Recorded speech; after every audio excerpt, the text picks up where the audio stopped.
Live from the basement of the YouTube headquarters, it's the Stacking Benjamin Show.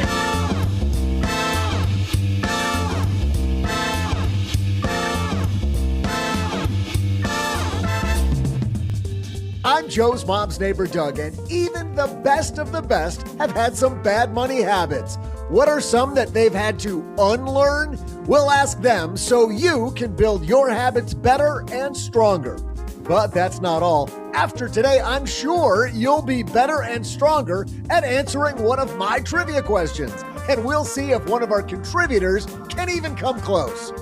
And now, a guy who's nowhere near close to unlearning his love of ice cream, it's Joe. Oh, Saul-Sehy. Hey there, Stackers, and happy Friday to you. I am Joe Saul-Sehy, and you know what, Doug? You never want to get rid of your love of ice cream. I mean, who wants to get rid of that?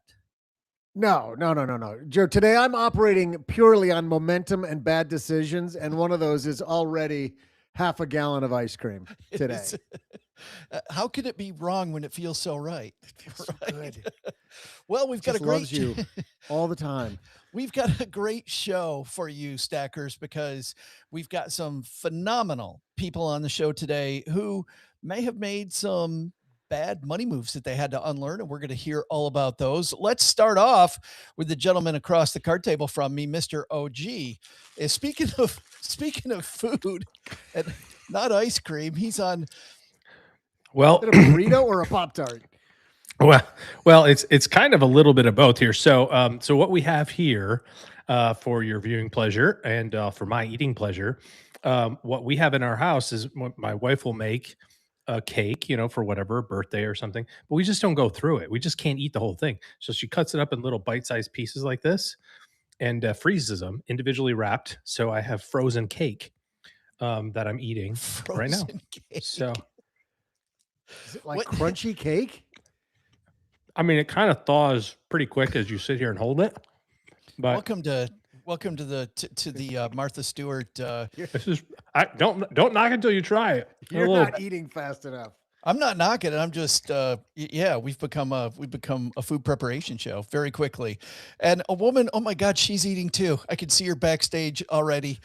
And Manhattan, Paula Pant. What is the deal? Did you guys decide that this is like our community eating best get together? Paula's just drinking cake batter is what she is drinking like. cake batter, and she's on mute. Thank goodness, because while we can hear OG chowing away, OG maybe should be on mute. Well, this is what happens when you host a show at lunchtime. So this right here, and you can see it's almost done. This is macadamia milk, arugula, peanut butter, and banana. You lost me at arugula. Arugula and banana? What? Who would do that? I ran out of spinach. So where's the nipple on the macadamia to come up with macadamia milk? That's what I want to know. I think they just soak it for a long time and then squeeze it. I know. We devolved already. The guy who's wondering what the heck. How am I supposed to let that go? I'm trying to, Doug. We're trying to. Guy that wonders what the hell he's doing here.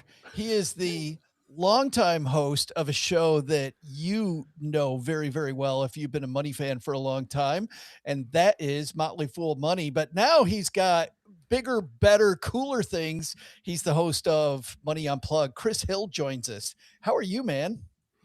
I'm well. I'm loving the spectrum of health that we've already hit here. We've gone from arugula to cake, and really, it's what makes America tequila. Great. Don't forget that. And the tequila. We never forget the tequila. Meanwhile, and electrolyte water. Oh my goodness. I'm just here with a boring can of seltzer. Oh my goodness! But it is. What type of seltzer is that? I don't know if this is an official plug, but it's Waterloo.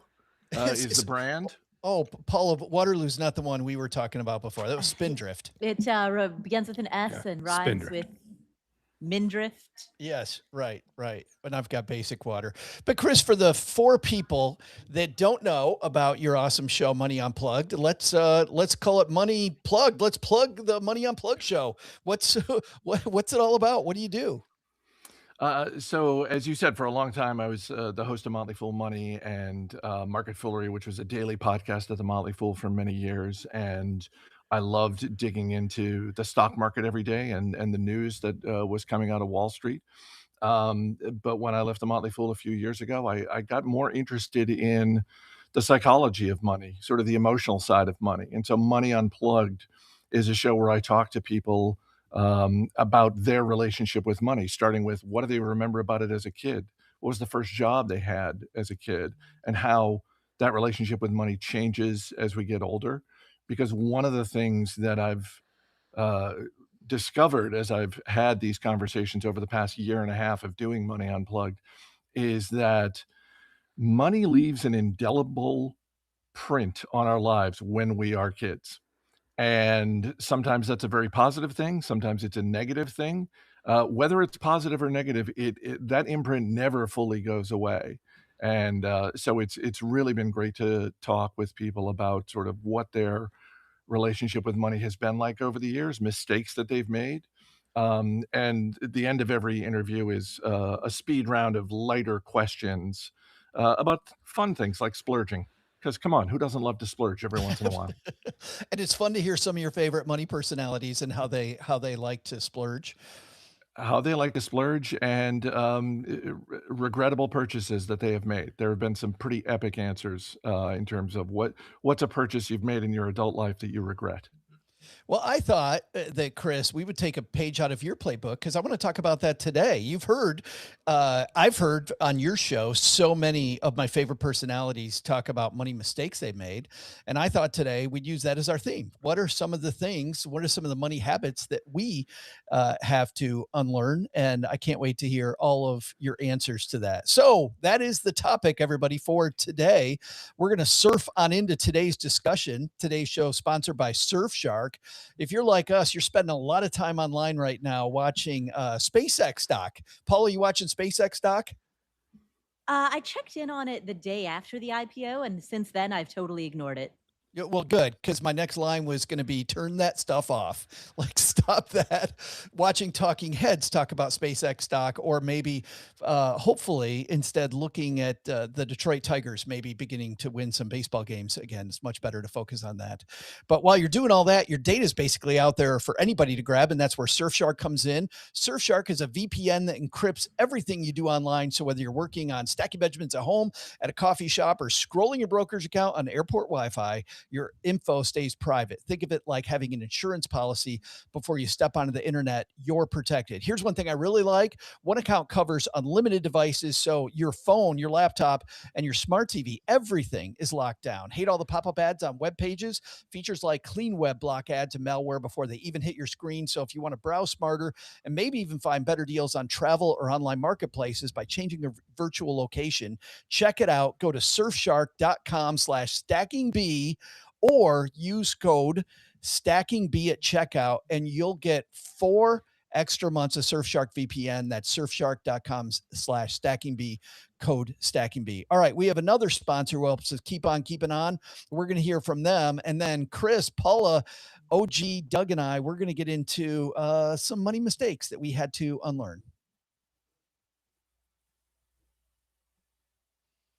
All right, let's set this up because talking about money beliefs we have to unlearn, all of us, and Chris, you said this pretty eloquently, right? We all inherited financial wisdom from somewhere.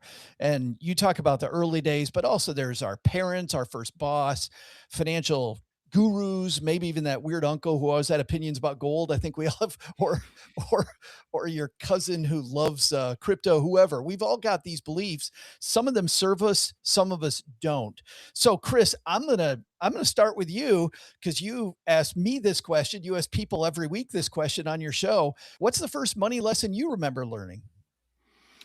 The first money lesson I remember is learning about the concept of being cheap.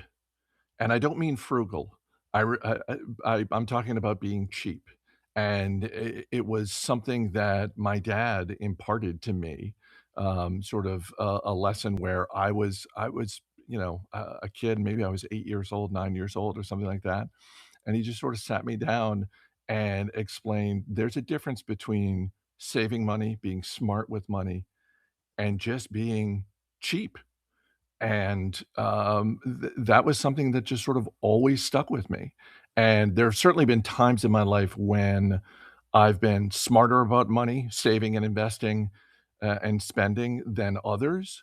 But I've tried very hard. That's a lesson that I had when I was a kid that stuck with me. Just like just don't be cheap. Just don't just don't be as you know any of the other terms that go along with that.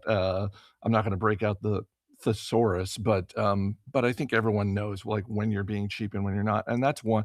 Like most of the other lessons that my dad tried to impart to me about money, and yeah, they went in one ear and out the other, but that one stuck with me. And it's wild that that one's the one that stuck with you. My roommate in college, we had some uh, incredible discussions about how he grew up with that same thing, and he was always fighting that. I got to try not to be cheap. Paula, uh, you and I have talked a little bit about your background, and this. Did you grow up with any of that, but having to fight being cheap? Well, first I was going to ask Chris, what's another word for thesaurus? She's here all No week, idea. folks. Here all week. I'm stumped. If the trivia question is any harder than that, I'm out. um, I don't think we didn't really talk about cheap versus frugal. But we were just always hyper frugal. Like my uh, earliest childhood memory is being with my mom, going to these three different grocery stores because bread was cheaper at one and milk was cheaper at the second and the bananas were cheaper at the third. And she'd sit at the kitchen table and she'd clip coupons out of the newspaper, like the big Sunday edition that has all the Oh yeah, coupons. right. Right. So she would sit there and she'd clip all of the coupons, and that would take a few hours.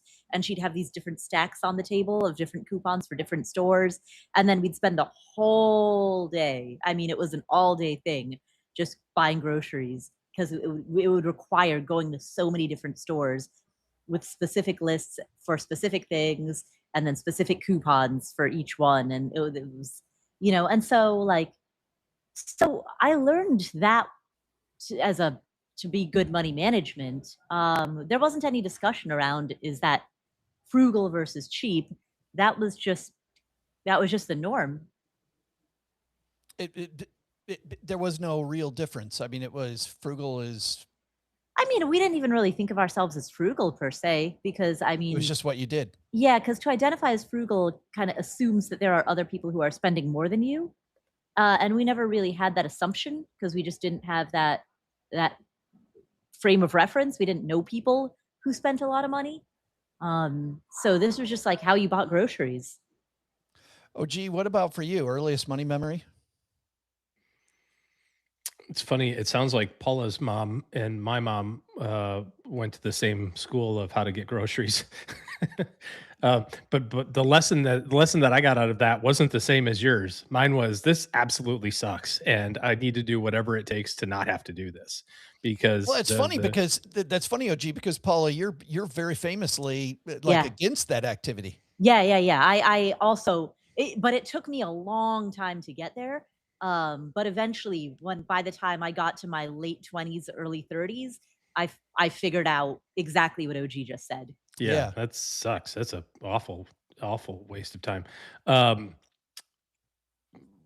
that was a little strong. It's not a huge waste of time because you can get some value out of it, but time value of It's a big waste of time. experience Yeah. is not what I would want to do.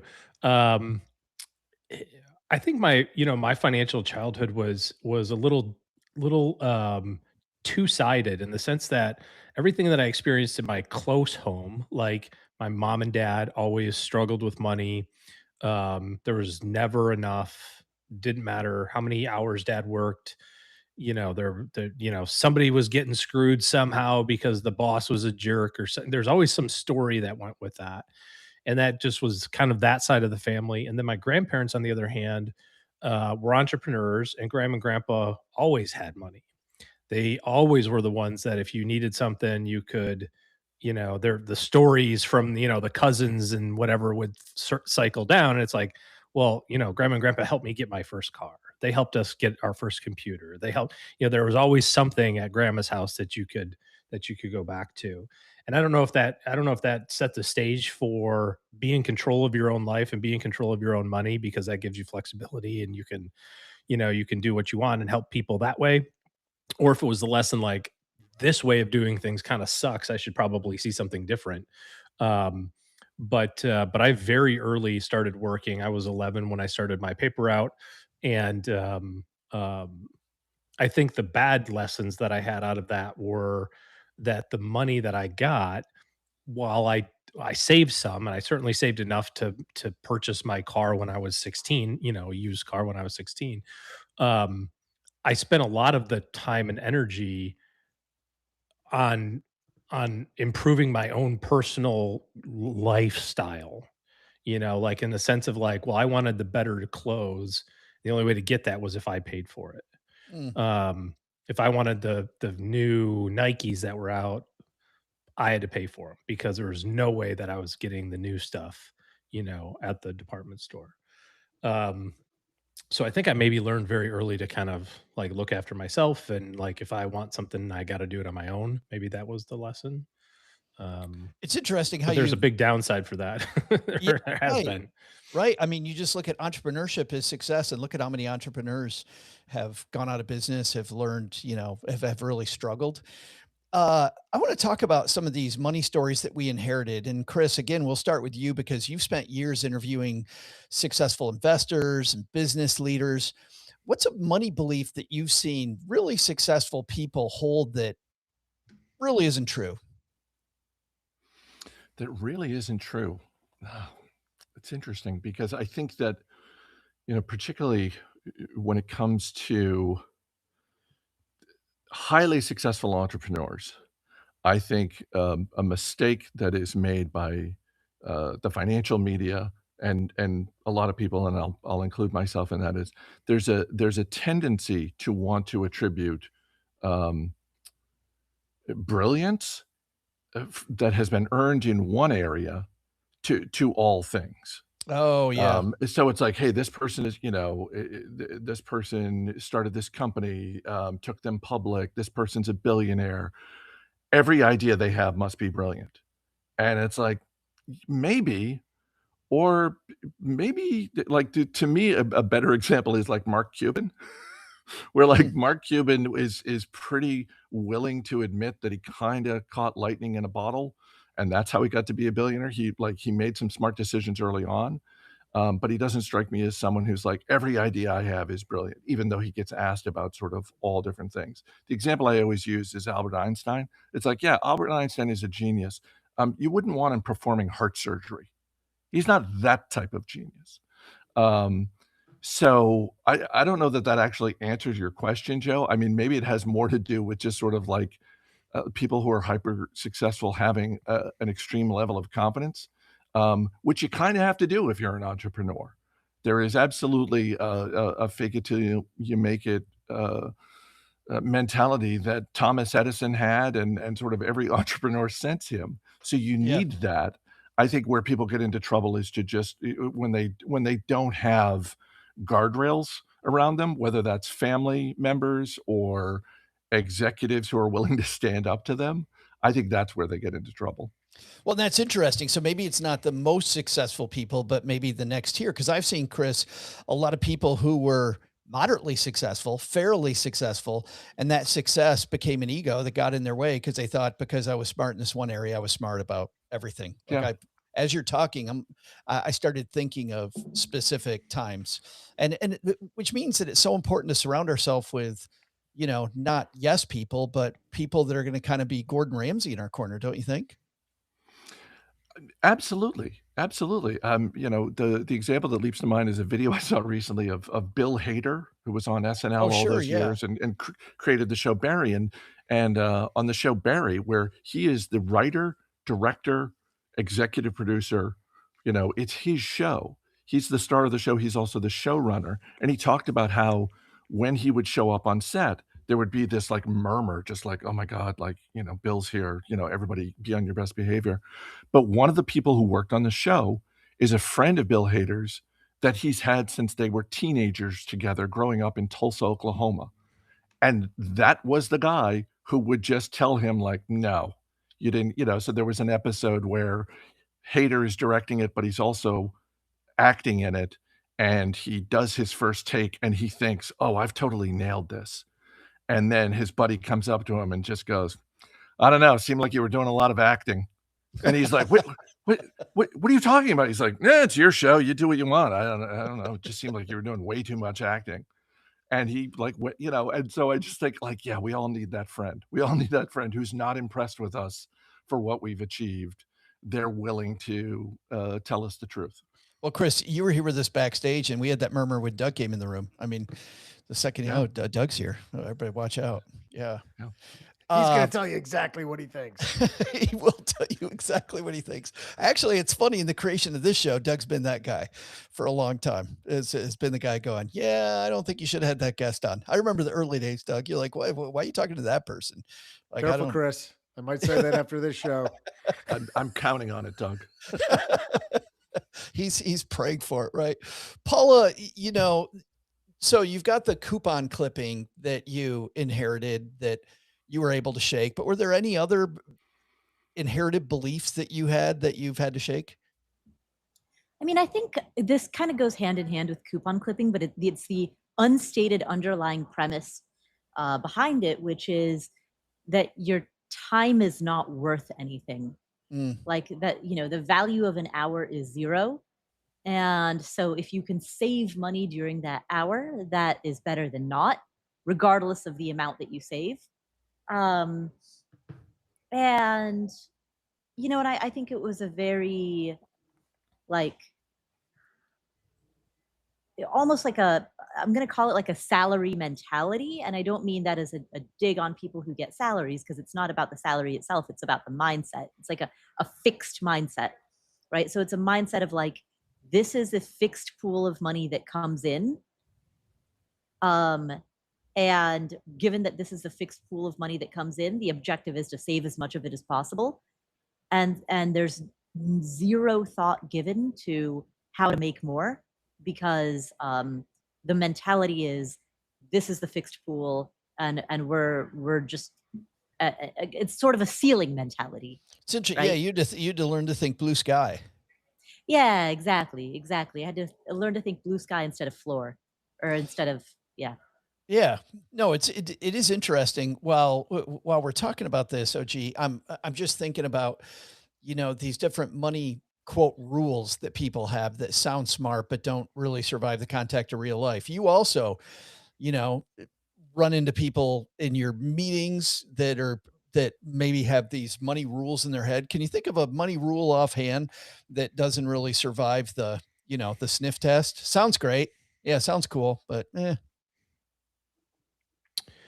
Well, I would say I have 2 answers for this. One is the answer that to the question that you gave everybody else, which I was ready for, and one answer is for a different one that I'm trying to come up with right now. Would you rather answer that one first? Stretch. No, I think it. I can put these two together pretty well. So I think there's a very big belief system around a couple of things. One is that in order to get ahead, you have to take obscene amounts of risk or volatility, variability in your life. And the way that manifests itself, I'm saying this a little differently than what people will say, but you have to use a lot of leverage. You have to lever a lot of things, whether that's, borrowing a bunch of money because that's the only way that you can, deploy capital, and, other people's money, OPM, the rich dad, poor dad type of concept, whether it's on real estate, whether it's on, even kind of leveraging your life or your experience and saying, I'm going to try to, go to get this job or go to this school to get this education. It costs 3 times as much as this other education, but because I got this paper, it should pay off a different way than, going to the community college or state college or something like that, just making an example. And sometimes that does pay off, but a lot of times it doesn't. And for me, I had to kind of go through that trial period, which lasted, I don't know, 48 years and some change, as I'll be 49 later this year, of recognizing that, you don't have to take unusual amounts of risk in your life to get a payoff. Boring, slow and steady stuff really works over a long time.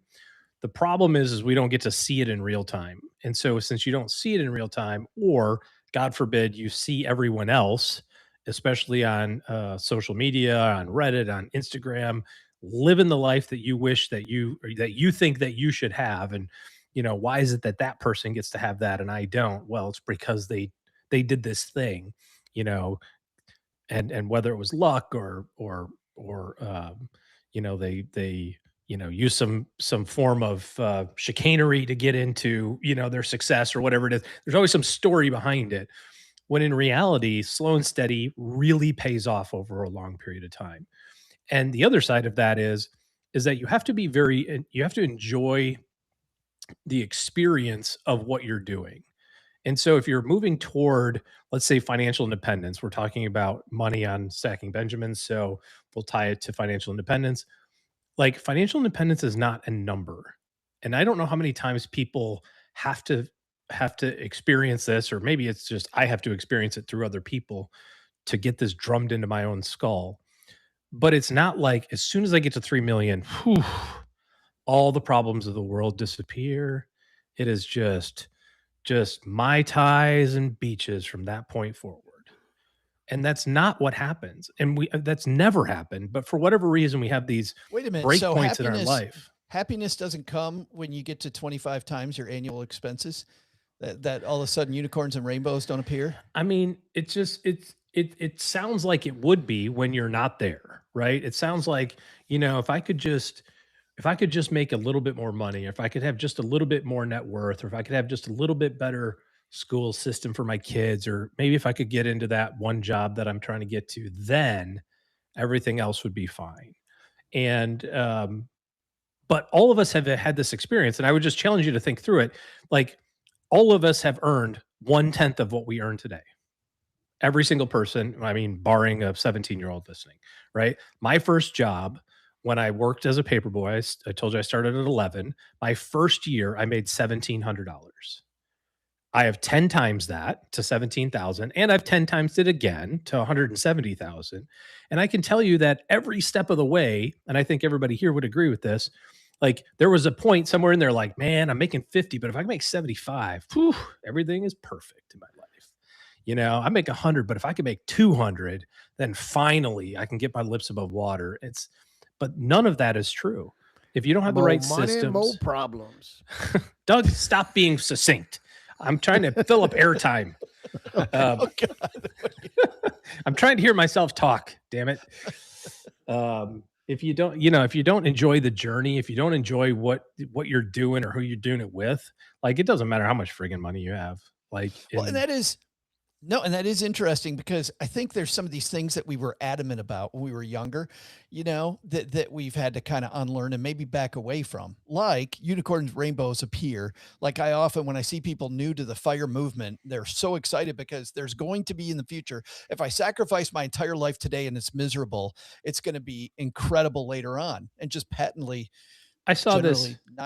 I saw this video the other day that I thought was really interesting, kind of ties into this, which was, it says something along the lines of, in 30 years from now, you would give every dollar of what you have at 30 years from now to go back in time to where you are today. And, I was like, yeah, that's probably true. Actually, I bet you when I'm 79, I'd be like, you know what? I would give everything to go back to being 49, and I bet we would say the same thing about, well, maybe not 19. That was kind of a tumultuous year, but 30 something would be pretty sweet to kind of go back in time too. It is interesting. Chris brings up something, hanging out with us here on YouTube. We generally record these Monday afternoons. So if you get the 201 newsletter, we always send out a reminder of what time it's going to be. But come join us on Mondays. But Chris, hanging out with us, says happiness is a lot easier though once you get the breathing room, right? At least from my standpoint. I would agree with that completely. Yeah, but it does open up so much more flexibility, including beaches and Tito's. I like how he picks picks to two very specific things there, Chris. Um, but I'm wondering if there are some of these adamant beliefs, Chris, that you might have had when you were younger that maybe, to OG's point, you're not as adamant anymore on. Maybe you didn't need to unlearn, but you're like, this might not be as hard and fast rule as I thought it used to be. Oh, absolutely, particularly in my investing life. And I started investing in the 90s, and more specifically in individual stocks in 1997. And a steadfast belief that I had at the time and held way longer than I should have is the idea that dividend paying stocks are for old people. Mm. The dividend paying stocks are for people who are in retirement or about to retire. Uh, Companies that pay dividends only do that because their best days are behind them. They don't have any ideas to do, for what else to do with the money. And they're certainly not innovative.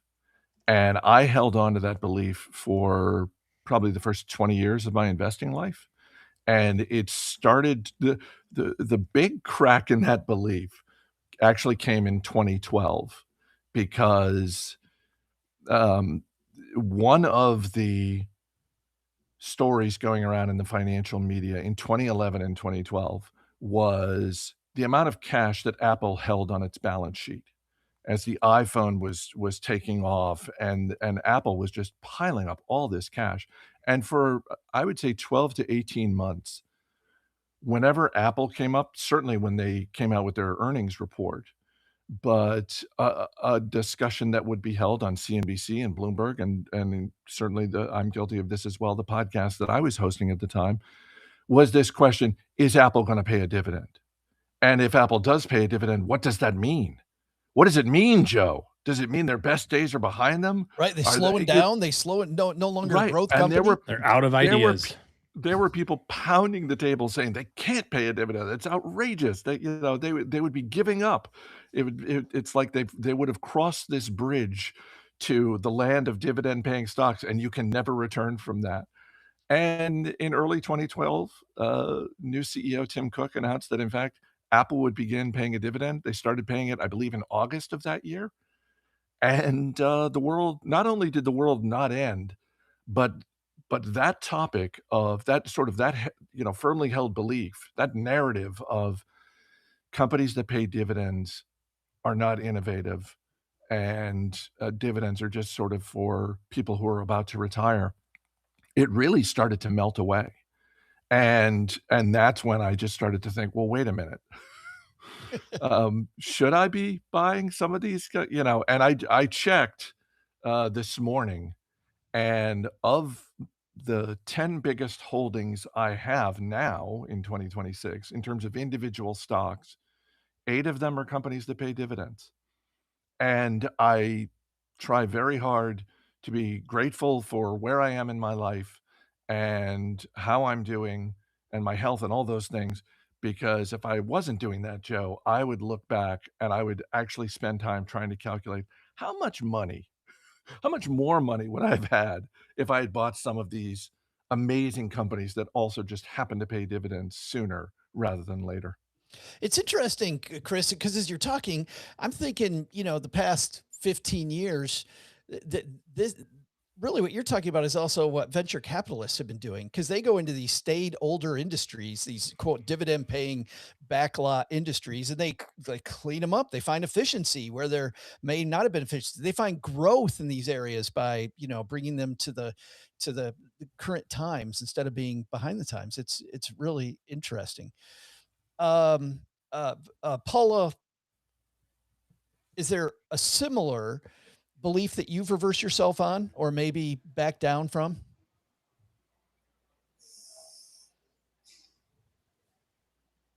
That's a no. I on the topic of individual stocks, I used to be all like avoid individual stocks. It's only mutual funds and index funds. Or initially I was thinking only mutual funds and index funds, and then later refined it to only index funds. And now I have an openness to a contained portion of a portfolio containing individual stocks if you do proper due diligence on it and understand how to look at publicly traded companies, and you have guardrails and parameters and all of that around it. I think it's funny because for me, having a few individual stocks helps me with my investment policy statement to stay in place. It keeps the excitement up in investing. I don't know. I'm a guy that, and I know that boring is generally better, but just going into my Schwab account and looking at my few individual stocks just makes me, get excited about the investing train. OG, how about you? Something that you were adamant about early in your career that maybe isn't the big hard and fast rule you thought it was early on? No, I can't think of any. Pass. You do have one. I know. Then tell me. One working with you for the last. Hit me. Don't pay off your mortgage. Don't go with a 15-year mortgage. There's I mean, I do think that I personally have changed it. But I'm not sure. I was thinking about that one, but I don't remember what I used to tell people or believe in myself. I probably believe invest the difference of the 15 and that sort of thing. But I think just dealing with it on my own. What we're talking about here is, should you have a 30-year mortgage and have a low interest, low payment for 30 years, or should you have a 15-year mortgage and get it paid off faster?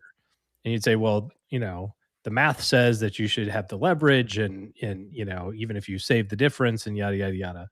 But I just never saw that working in practice. Like, I never saw anyone save the difference, nor did they get to that 15th year and go, hey, so I saved the difference between the 15-year payment and the 30-year payment. And now I'm 15 years into my mortgage and I've accumulated this pile of money. I'd like to pay off my house now.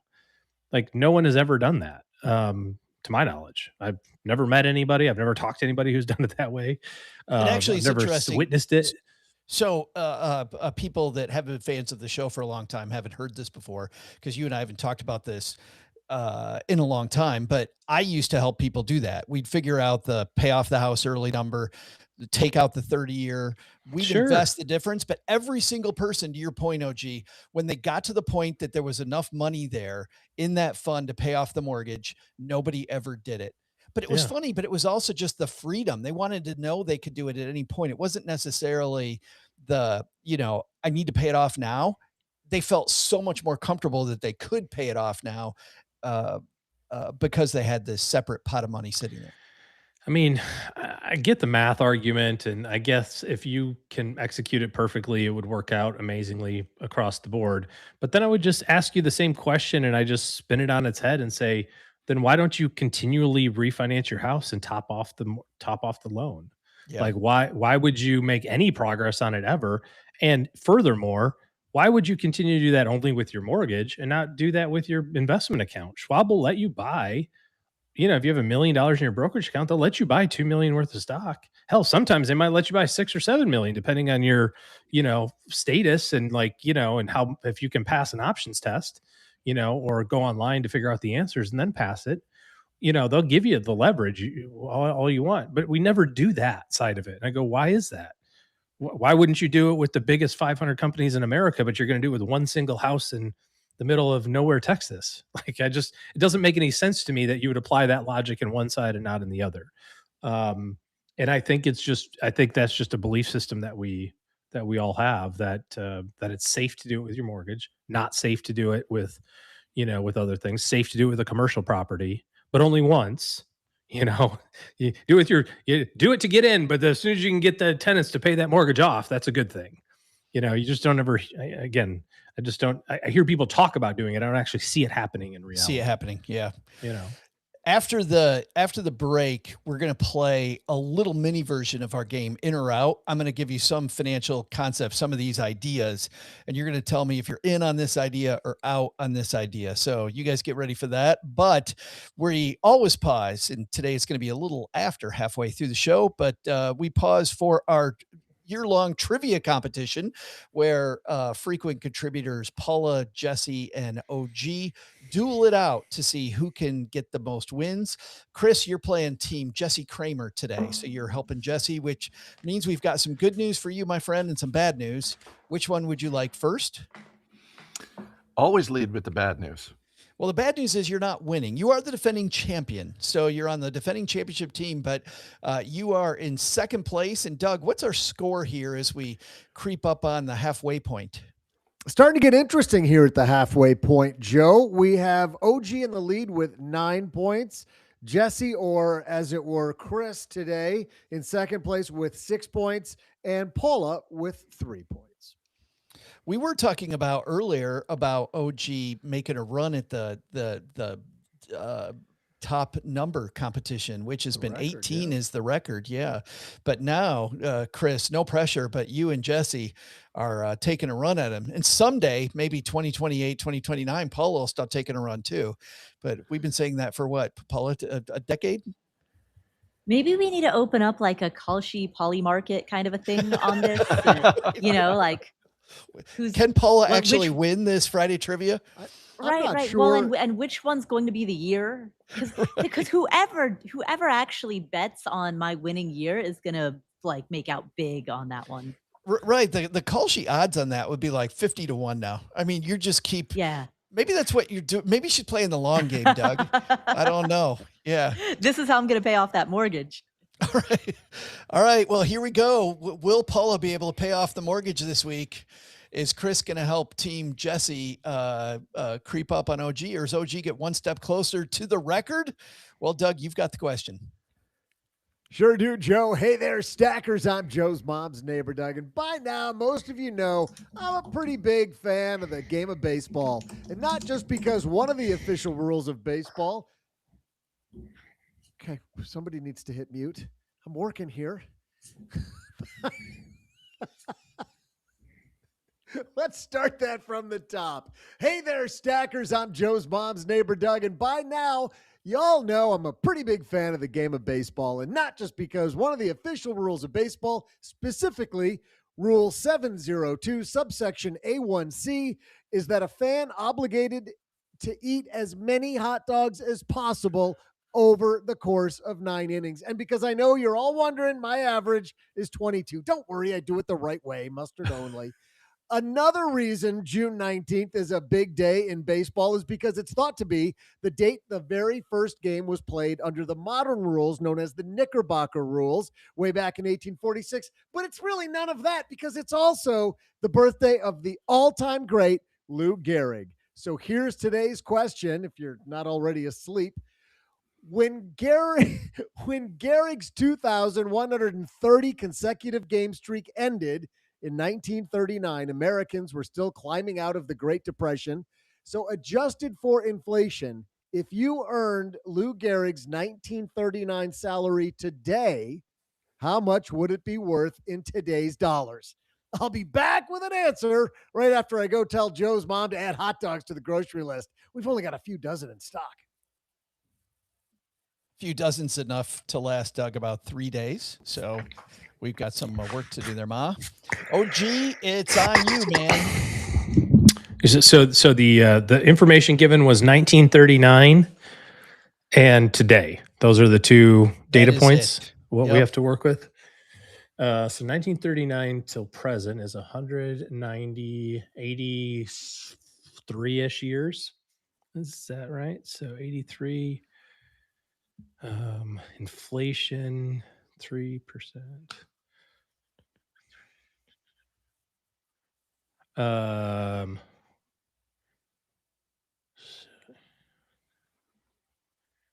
don't think baseball players are paid very much. So this is his 1939 contract, Doug.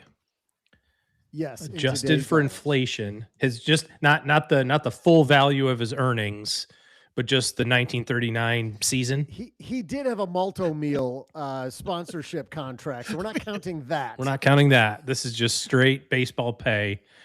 I'm going to say that that would be worth the equivalent of got two numbers in my brain right now. I'm going to say $319,242.71. 300 or roughly $319,000. Is that what you're saying? I said what I said. Ish. I don't even remember the rest of that. So, I got Chris, it. we got messing with Doug. I know he is, but I'm way ahead of him. I have technology working for me. Chris, we got 319,000 ish as our first guess. What do you think, Lou Gehrig, in today's dollars? I'm trying to remember the money involved in the famous quote from Babe Ruth, obviously Lou Gehrig's teammate, when Ruth was the highest paid player in the league. And I don't remember how much he was paid, but someone said, you're making more than the president of the United States. And Ruth replied, well, I had a better year than he did. I'm going to go with $843,000. $843,000. You don't want to put a bunch of change on that, then? I don't. I'm a fan. I'm a fan of round numbers.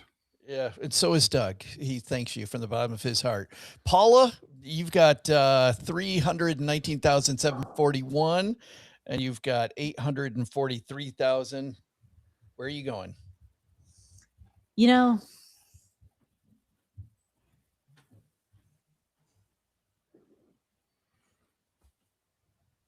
Well, I don't know. That's why we need you to tell us. Man, all right.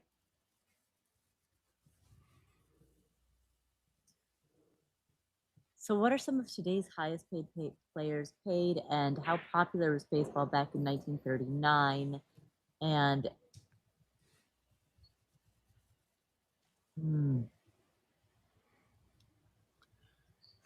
if I may, those are great questions, and they work at odds with one another. Right. Because players are paid so much more now, and baseball was so much more popular then.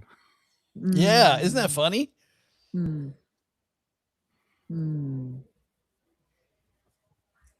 Okay, I am going to take the upside of OG's guess. He ended with 71 cents, so I'm going to go with 72 cents. 319, 741, 72. Yes. That's the way it happens here. All right. We've got our guesses locked and loaded. Who's closest? We're going to find out in just a moment. We'll be right back. All right, OG, you kick this off with 319,741 and 71 cents. How you feeling about that now, big guy? Well, I feel like Paula could have just taken $1 under Chris's and had the same effect, but sounded cooler to say 72 cents, I guess. It depends. If it's 400,000, Chris would. No, she would have got us though. $1 under. Oh, it would have been closer for me though, I suppose. So never mind. Yeah, right. Chris, $843,000. If it's $1 million salary or $10 million salary, you've got it. I feel like I'm either gonna horribly disappoint Jesse Kramer, or he's gonna owe me a drink. Well, we're hoping it's the latter, my friend. And then Paula. I just like the fact that I'm going to make Doug do some math with the 72 cents. Well, let's hear how good that math is. Doug, who's taking home the win today? Hey there, Stackers. I'm hot dog sommelier and lower GI tract expert, Joe's mom's neighbor, Doug. You may recall that before the break, we were talking about America's favorite pastime, the game of baseball. Did you know that over the course of a season, major league parks sell about 19 million hot dogs, or as Milwaukee fans call it, breakfast? Wow. 19 million. That means there are a lot of guys who pay $9.75 for a dog in the first inning and say, you know what? I better get 3 more. Lou Gehrig signed with the Yankees in 1939 for an estimated salary of $35,000. More importantly, we asked our experts on this esteemed panel, what was baseball great Lou Gehrig's 1939 salary in today's dollars? Well, I'm not going to give you the answer straight away, but what I will tell you is that it is $519,296.29 more than OG's guess, $519,296.28 more than Paula's guess, and just $4,461 less than what Chris/Jesse guessed. The correct answer is $838,539, making Chris and Jesse our winner. Wow. Had Paula come in I 1 cent under Chris, she would have won. Wow. I had the right initial number. I just figured it only doubled 3 times. So I rounded down a little bit. I thought the salary was 40, and if you had asked the salary, I was going to say 40K. So I was pretty close there. I thought it went 40, 80, 160, 320. That's how I got to it. Paula, to your questions earlier about, what's the average salary today, it wouldn't have helped you. In 2026, the league minimum is $780,000 a year, and the average is $5.3 million right now. Wow. And another interesting point here that I think is, that the salaries have skyrocketed.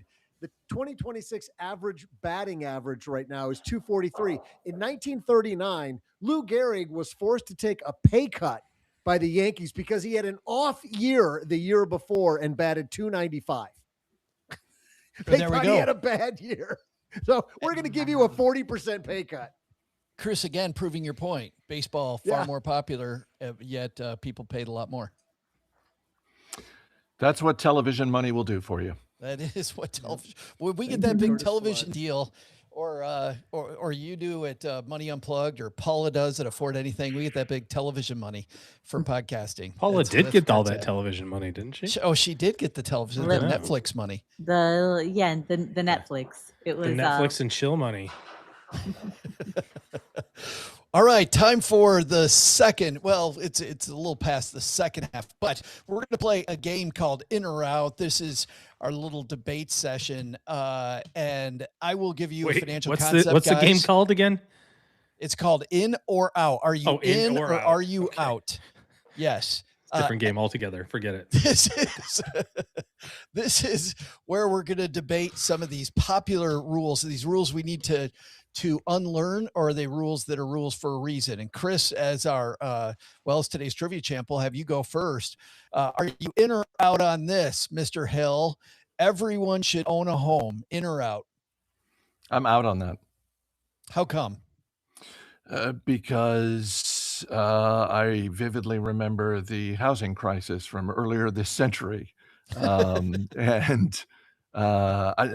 think I'm a big believer in live within your means. And I think for a lot of people, owning a home is aspirational, and it should be. But not everyone should own a home. Paula, you own a home. You just don't live in it. That is correct. I am a renter for my personal residence, but a owner for my rental properties. Yeah, OG, in or out on that one? I am out on having to always buy a house. Is that the right way to say that? Yep, that's right. Yeah. Let's start with you for round 2. Paying off debt should come before investing. Are you in or out? I mean, I need some more information. I would say 401k contributions to the match. Yes. I might even be so motivated as to say maybe a little bit of cash reserve savings, or maybe just a Scotia Roth savings. But generally speaking, 401k, I would let you do to the match contribution. And then if it's high interest debt, you're going to want to pay that off. Paula? Oh, if there's a match, get the match. Because that is part of your compensation, right? Why would you not accept a portion of your compensation? And even if you've got credit card debt, no matter what the interest rate on that debt is, even if it's 22%, I mean, if you're getting even 50 cents for every dollar that you put in, that's way higher, way worth it. Chris? Yeah, I agree with all of that. The one thing I'll add to what Paula just said is discretionary income. So yes, 401k, you get a match. That's part of your compensation. Take that, grab that. If you have high interest credit card debt, I think you should pay that off before you start buying individual stocks, funds, ETFs, that sort of thing, because you're probably not going to be earning 22% a year And paying off that 22% a year credit card debt is a way to pay yourself first. I love these because these are some of these rules that we hear all the time, and I love how you guys are parsing into them. Let's stick with you, Chris. In or out on this one? You should never carry a mortgage into retirement. I think I'm out on that. Um, uh, you know, even with the way mortgage interest rates have increased over the past, 5-10 years, um, yeah, you can carry a mortgage into retirement. Um, there are people I've talked to on my show who have said that the biggest mistake they've made financially is paying off their mortgage. Mm. Just because they did it because it helps them sleep better at night, but they know mathematically they're better off with a mortgage even at 5, 6, 7%, because they can go invest and do better than that.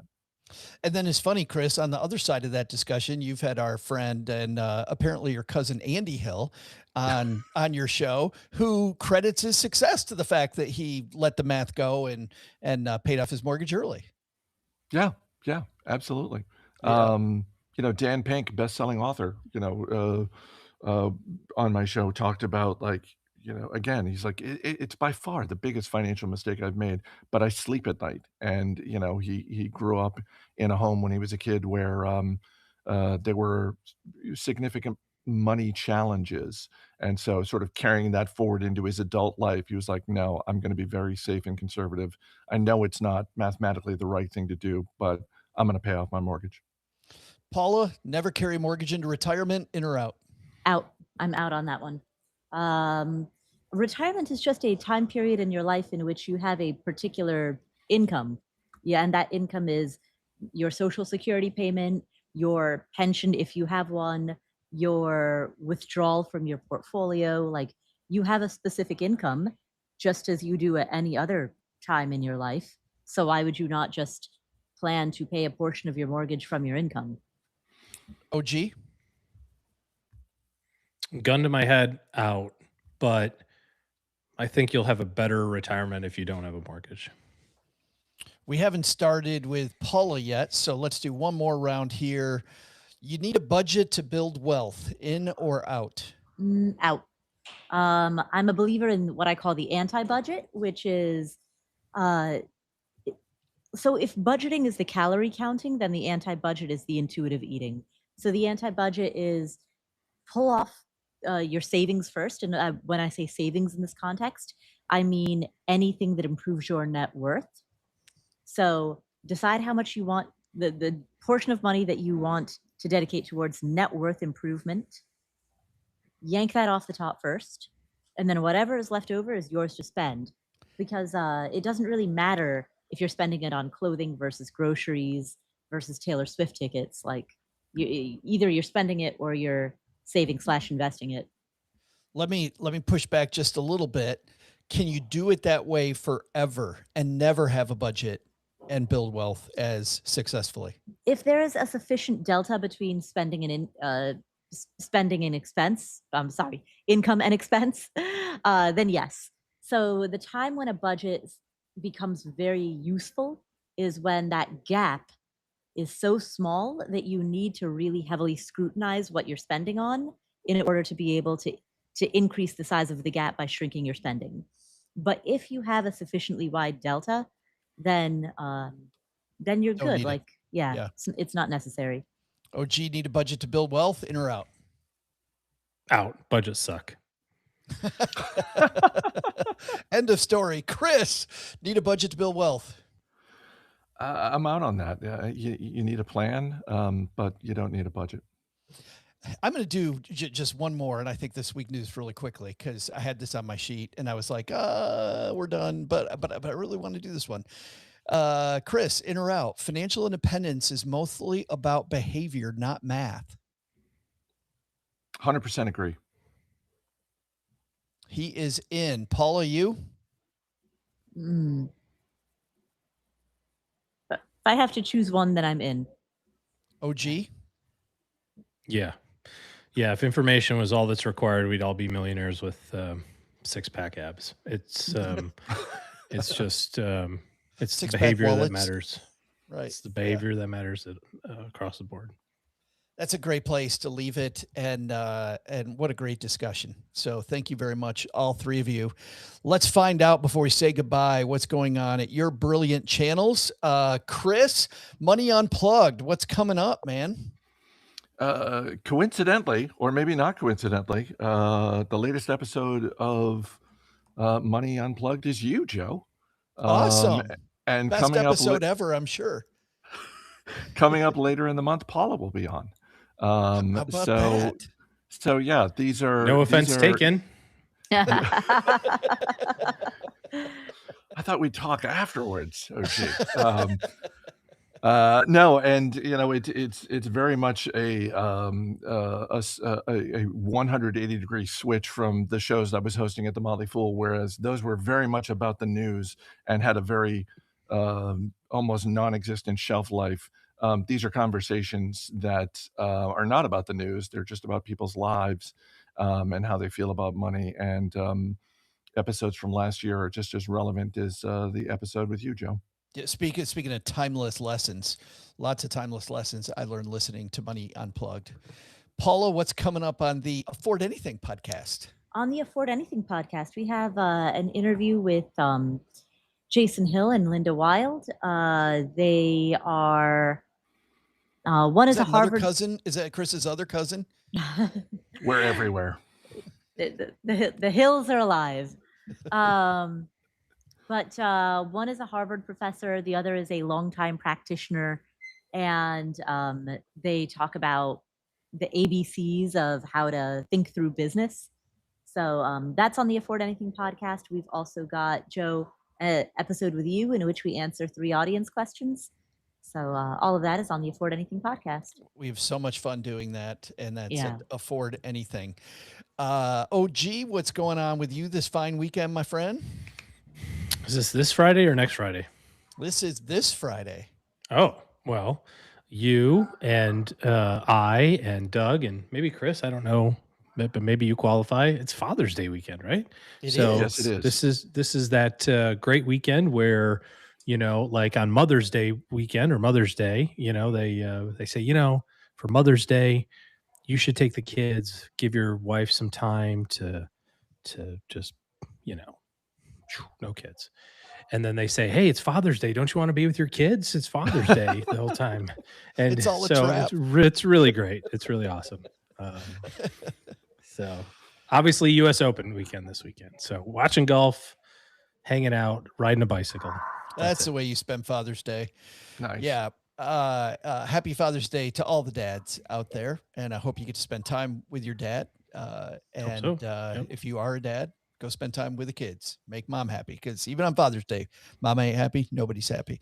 By the way, I'd like to do one more shout out. As I mentioned, we record these on Mondays. It's always fun pretending it's Friday on Mondays. So come join us on Monday afternoons. But this particular Monday, our friend Melissa hanging out with us. Melissa became financially independent this week. She quit her job and she is out of there. So nice job, Congrats. Melissa. Yep.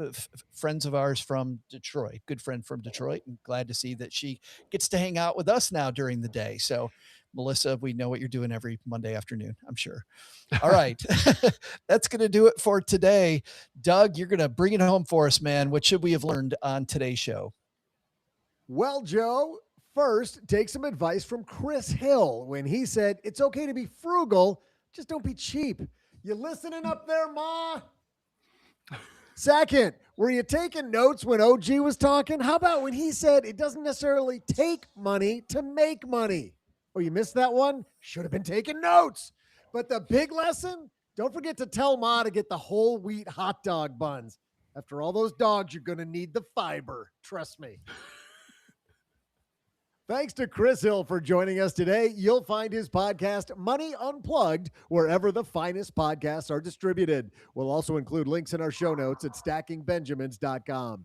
Speaking of the finest podcasts, thanks also to Paula Pant for hanging out with us today. You'll find her San Fran-tabulous podcast, Afford Anything, wherever you listen to the fantabulous podcasts.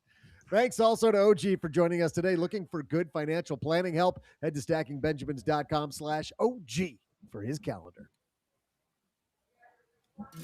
This show is the property of SB Podcasts, LLC, copyright 2026, and is created by Saul-Sehy. You'll find out about our awesome team at stackingbenjamins.com, along with the show notes and how you can find us on YouTube and all the usual social media spots. Come say hello. Oh yeah, and before I go, not only should you not take advice from these nerds, don't take advice from people you don't know. This show is for entertainment purposes only. Before making any financial decisions, speak with a real financial advisor. I'm Joe's mom's neighbor, Doug, and we'll see you next time back here at the Stacking Benjamin Show. What was that? It's called the medium sketch. The medium sketch? Yeah, it wasn't rare and it certainly wasn't well done.